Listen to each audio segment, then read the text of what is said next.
ini, yaitu kaum Madian ini, ditimpa azab dari 3 bagian bumi. Ya, jadi dari atas ditimpa oleh suatu awan gelap yang hitam yang di dalamnya ada api. Ya, sementara di atasnya, ya, di tengah-tengahnya atau di buminya diberikan teriakan yang besar, yang sangat menyakitkan telinga sehingga menyebabkan mereka meninggal, ya, binasa. Kemudian dari bawah mereka ditimpa dengan gempa, ya. Jadi 3 bagian ini, ya. Jadi di atas diberikan awan yang gelap, yang hitam, yang mengandung api, ya.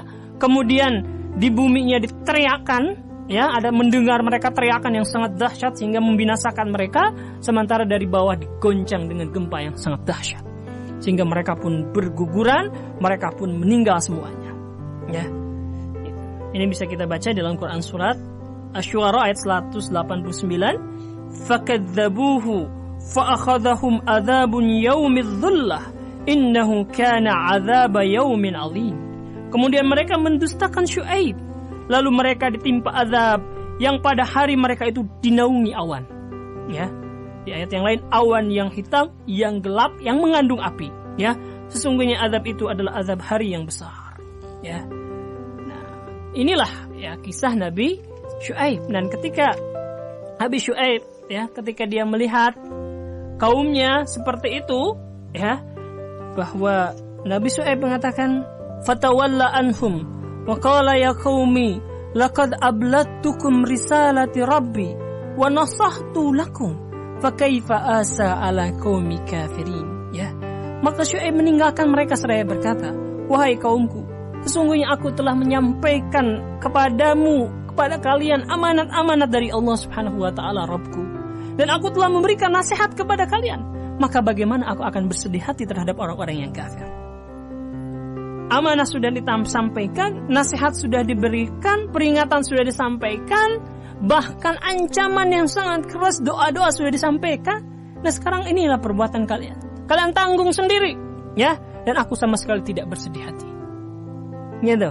Inilah yang disampaikan oleh Nabi Syuaib. Nah, pendengar di mana saja Anda berada, kisah yang singkat ini, ya, tentu tidak akan cukup bagi kita untuk menggambarkan bagaimana suasana ataupun juga keadaan yang terjadi antara Nabi Syuaib dengan kaumnya, yaitu kaum Madian. Tapi mudah-mudahan cerita singkat kita ini memberikan pelajaran bagi kita, ya, bagaimana sikap kita ketika melihat suatu masyarakat seperti ini, ya, masyarakat yang dipenuhi dengan kekufuran, kesyirikan, ya, kemudian juga kemaksiatan. Nabi Syuaib tidak pernah tinggal diam, ya, dia terus berusaha untuk memperbaiki sesuai dengan sekemampuan itu, ya, sekemampuan dia. Maka itu pun yang harus dilakukan. Ketika kita melihat masyarakat kita masih banyak yang terjerumus ke dalam kesyirikan, kekufuran, kemaksiatan dan yang lainnya, maka tidak boleh tinggal diam, ya.